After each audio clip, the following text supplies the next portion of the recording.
And welcome back. Time now to take a look at the newspapers and what's making headlines today. Okay, first up, Sowetan. And they're leading with how Nene nuked JZ to save South Africa. Frustrated Zuma left fuming as finance minister refused to sign off on the nuclear deal with the Russians. And former president wanted something to present when he met with Putin at the BRICS summit. And this was back in 2015. And interesting, you know, some of the things that came out of his testimony yesterday at the Zondo Commission.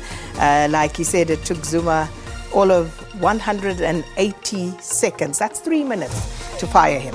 Okay, that was quick.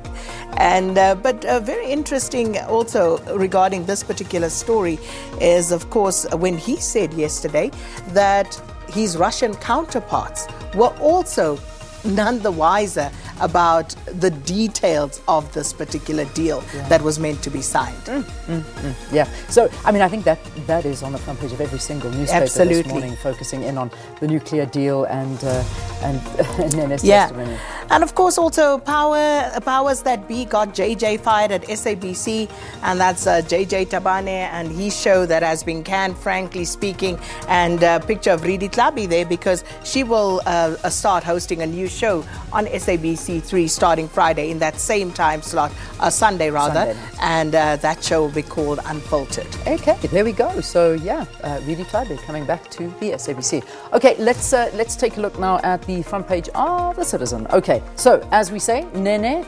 Again, on the front pages of the newspapers, Nene lifts the lid. The finance minister, Nhlanhla Nene, yesterday testified to the Commission of Inquiry into state capture about numerous meetings he had with the Guptas, which he insists were above board, and recalled the day he was fired by ex-president Jacob Zuma. So, again, getting back to that story we mentioned where the EFF were claiming, he's lying and he had met with them, even though he denied it. Well, yesterday he admitted again that he had met with the Guptas on a few occasions, but never for business. It was just they would just casually meet. So, and he also recalled the evening of December the 9th, 2015.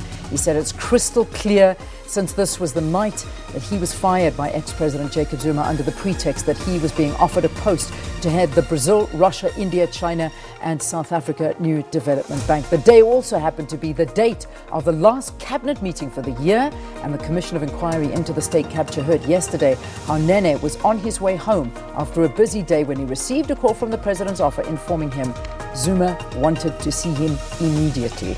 And that was the end of that for him. Yeah. So, it was quite a fiery day yesterday. And then the story that we're talking about, and I know that you have the text message. So just the headline on the front page, Westbury anger could go national. An analyst predicting an angry revolt across the country is imminent. Yep.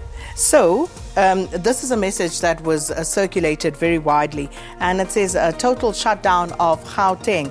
And this was following Police Minister Bheki Cele's visit to Westbury. And it reads, the Minister of Police, Bheki Cele, visited Westbury and made a political speech with no substance and demonstrated his inability to deal justly with our community. And if we analyze the police protection unit around him, not one so-called coloured police officer could be seen. So it is clear the problem is systemic and unbearable. And then they go on, urging community leaders across Gauteng from so-called coloured townships to actually go back and mobilize for a total shutdown of Gauteng coloured areas. And this is expected to take place on Friday, as they said initially. And this meeting took place in El Dorado Park. And just some of their objectives very quickly. They're saying they want to induce a quick response from the presidency. They want the failure of the police minister and his national provincial leadership to deal decisively with the rot in the communities, and also release of the community members who were arrested, and consultation between so-called coloured activists and President Cyril Ramaphosa amongst the demands there. Sure. All right, good.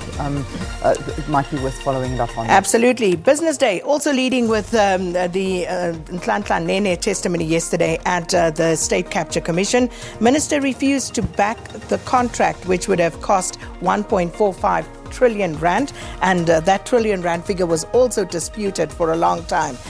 Nene believes he was sacked as finance minister after he refused to endorse that nuclear deal. And no BEE targets for exploration, says Mantashe. And just a very interesting note on the side here, the story here that talks about the banks that warn that inflation could breach the target of 6%. That's an interesting one to keep an eye on. All right, those are your newspaper front pages for this morning that we do have. All right, let's move on to the story that we were covering in the news about Pub Crew.